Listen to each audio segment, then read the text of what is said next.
गोनू झा की कहानी सुनाने जा रही हूँ। शीर्षक है बात ऐसे बनी। गोनू झा का पड़ोसी था राम खिलौना। ब्राह्मण कुल में जन्मा था किंतु आचरण से शूद्र। उसके पिता ने उसे पढ़ाने लिखाने की बड़ी कोशिश की, किंतु वह गुरुकुल आने के स्थान पर गाछी में इस पेड़ से उस पेड़ पर चढ़ता उतरता रहता। गांव में उसके जैसे और भी बच्चे थे। लहरागिरी करने, धमा चौकड़ी करने, धींगा मस्ती करने में पूरा दिन गुजार देता। इसी तरह वह बड़ा हुआ था। न तो खेत खलिहानी का काम जानता था और न गाय गोरू का लालन पालन।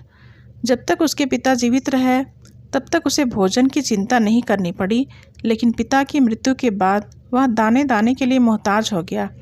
उसकी हालत पर तरस खाकर गांव के लोगों ने उसकी मदद भी की, लेकिन कोई कितने दिनों तक किसी की मदद कर सकता है। एक बार बारिश नहीं होने के कारण गांव में सूखा पड़ा तो राम खिलौना की हालत और ख़राब हो गई। संयोग की बात यह थी कि उन्हीं दिनों गोनू झा का हरवाहा बिपता बीमार पड़ गया। पहले हल्का बुखार हुआ। ठीक तरह से दवा दारू नहीं कराने के कारण बुखार ने अपना स्वभाव बदला। वैद्य ने बताया कि उसे मियादी बुखार है, कम से कम 21 दिन लगेंगे। बुखार ठीक होने के बाद भी परहेज से रहना होगा और अधिक शारीरिक श्रम नहीं करना होगा। निरोग होने के बाद जब वह फिर से तंदुरुस्ती हासिल कर ले तब चाहे जो करे। विपता के बीमार होने से गोनू झा की परेशानी बढ़ गई थी। एक ओर तो दरबार जाना पड़ता था और सही समय पर, दूसरी ओर उनके बथान में बंधी गाय बछड़ों की देखभाल भी करनी थी। खेत की तमाई निराई का अलग झंझट था। गोनू झा का भाई भोनू झा मनमौजी था। मन आया तो किसी काम में हाथ बटा दिया, नहीं तो अपनी मस्ती में गांव में मटर गश्ती करता फिरता। पंडिताइन बथान के काम में गोनू झा का हाथ जरूर बटा देती थी, मगर गाय बछड़ों के लिए कुट्टी काटना, घास काटना, साना पानी तैयार करना, गाय बछड़ों को नहलाना, दूध दूहना, गोबर से गोईठा थापना, बथान से जुड़े इतने काम थे कि अकेले पंडिताइन संभाल ही नहीं सकती थी। आखिर घर का काम भी तो उसी पर निर्भर था। वह सुबह में सबसे पहले जागती, नहा धोकर पूजा करती। जब वह जलपान तैयार कर रही होती तब जाकर कहीं गोनू झा की नींद खुलती। फिर शुरू होती बात बात पर पंडिताइन की पुकार। गोनू झा अढ़ाते पंडिताइन उसे पूरा करती। गोनू झा के दरबार जाने तक पंडिताइन को दम मारने की फुर्सत नहीं मिलती। फिर घर में कुटाई पिसाई, गंदे कपड़ों की धुलाई, चौका बर्तन, समय कैसे गुजर जाता पता ही नहीं चलता। विपता तो था, बथान की जिम्मेदारी से गोनू झा और पंडिताइन मुक्त थे। खेत खलिहान की भी उन लोगों को चिंता नहीं करनी पड़ती थी। अभी 2 दिन से विपता नहीं रहा था तो गोनू झा के बथान, घर, खेत खलिहान सबके काम आधे अधूरे ही हो पाते थे। पंडिताइन कहती, विपता था तो पता ही नहीं चलता कि काम कैसे हो गया। ठीक ही कहा गया है कि आदमी के नहीं रहने पर ही उसके गुणों की पहचान हो पाती है। घर में बढ़ती परेशानी और सूखे के असर से पैदा हुए चारा के अभाव से गोनू झा परेशान हो गए। पता नहीं विपता कहाँ से हरी हरी घास लेकर आता था। उसने कभी सूखा का रोना नहीं रोया। उधर सूखे की मार ने राम खिलौना को भी त्रस्त कर रखा था। पहले गांव के लोग तरस खाकर उसे रोटी तरकारी खिला भी देते थे, लेकिन सूखे की आफत ने लोगों का जीना मुहाल कर दिया था। ऐसे में वे खुद अपनी रोटी के लिए दूसरों का मुंह ताकने पर मजबूर थे। गरज यह था कि राम खिलौना का भी जीना मुहाल हो रहा था। एक दिन गोनू झा दरबार से लौट रहे थे तो उन्हें राह में राम खिलौना मिल गया। उन्होंने सोचा कि क्यों न राम खिलौना को बथान के काम में लगा दिया जाए। जब तक विपता स्वस्थ होकर आएगा तब तक राम खिलौना बथान का काम संभाल लेगा। विपता के आने पर देखेंगे कि राम खिलौना को कौन सा काम दें। उन्होंने राम खिलौना को रोका, पास बुलाया, उसका कुशल क्षेम पूछा और जब राम खिलौना ने अपनी बदहाली का रोना रोया तो गोनू झा ने उसे बथान का काम संभालने के लिए कहा। बदले में 2 जून खाना के अलावा कुछ पैसा देने की भी बात हुई। राम खिलौना जो जीवन भर लहेरा की तरह रहा था, पहली बार जीवन में गंभीर होकर काम करने की कोशिश में जुट गया। एक तो पंडिताइन का स्वभाव, दूसरा गोनू झा का व्यवहार उसे इतना अच्छा लगने लगा कि उसके काम टालने, अहमक की तरह जीने और दूसरों से मांग चांग कर खाने की प्रवृत्ति में आमूल चूल परिवर्तन हो गया और 2-3 दिनों में ही उसे बथान का काम संभाल लिया। गोनू झा निश्चिंत हुए। पंडिताइन ने संतोष की सांस ली। विपता का बुखार 1 महीने से ज़्यादा रहा। उन दिनों व्याधिग्रस्त व्यक्ति को बुखार रहते भोजन कदापि नहीं दिया जाता था। बुखार उतरने के बाद भी विपता की हालत जर्जर थी। किसी का सहारा लेकर बिस्तर से उठता और कोई सहारा देता तो बिस्तर पर लेट पाता। 8-10 कदम चलता कि हाँफने लगता। गोनू झा जब भी समय मिलता उसे देखने चले जाते, उसके पथ्य की व्यवस्था करते और लौट आते।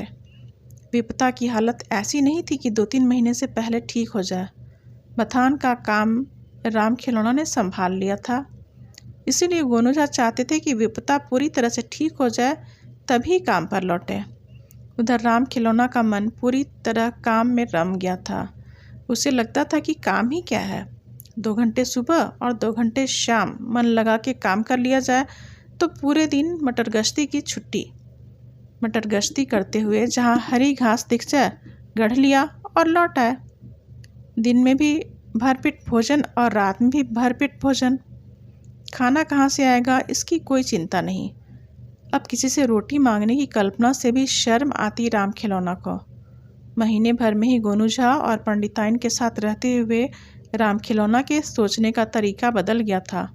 उसका स्वाभिमान जाग गया था। गोनू झा ने भी देखा कि राम खिलौना पूरी तरह बदल गया है। उन्होंने सोचा कि विपता आ जाए तो उसे बथान के काम में लगा देंगे और राम खिलौना को खेत खलिहान की जिम्मेदारी सौंप देंगे। लड़का मेहनती है, जल्दी सीख जाएगा खेत खलिहान का काम भी। विपता अभी बीमारी से उठा है, उसे खेत पथार करने का काम देना ठीक नहीं होगा। जब विपता पूरी तरह स्वस्थ होकर गोनू झा के घर आया तब गोनू झा ने राम खिलौना से खेत का काम संभालने और बथान का काम विपता को सौंप देने को कहा तो राम खिलौना के पांव के नीचे से मिट्टी खिसकती महसूस हुई। वह बथान के काम में पूरी तरह निपुण हो गया था। अपना काम पूरे मनयोग से करता था। पंडिताइन को चाची चाची कहता था, लेकिन माँ की तरह सम्मान देता था। उसे समझ में नहीं आया कि उससे कहाँ भूल हो गई कि गोनू झा उसे बथान के काम से हटाकर खेत पथार का काम संभालने को कह रहे हैं। उस समय तो वह चुप रहा, मगर दूसरे दिन उसने गोनू झा से कहा कि वह खेत का काम नहीं करेगा। उसे मेहनताने के रूप में गोनू झा एक गाय दे दें तो वह उसकी सेवा करते हुए अपनी रोटी भी जुटा लेगा और गाय की सेवा का लाभ भी उसे मिलेगा। आखिर ब्राह्मण कोई निखित काम तो कर नहीं सकता। गोनू झा ने उसे बहुत समझाने की कोशिश की, मगर वह अपनी जिद पर अड़ा रहा। गोनू झा उसे खेती किसानी का महत्व समझाते रहे। उत्तम खेती, मध्यम वान, निकृष्ट चाकरी, भीख निदान। लेकिन राम खिलौना शुद्ध था। उसे बस इतना लग रहा था कि गोनू झा बथान के काम से उसे अकारण हटा रहे हैं और खेत में बैल की तरह जोत रहे हैं। वह अपने को तिरस्कृत महसूस कर रहा था और इस कारण शुद्ध था। गोनू झा उसके मनोभाव को अच्छी तरह समझ रहे थे। उसमें आए सकारात्मक बदलाव से वे प्रभावित भी थे, लेकिन विपता को काम देना जरूरी था। 10 साल का था विपता, तब से उनके घर टहल टिकोला में लगा था। विपता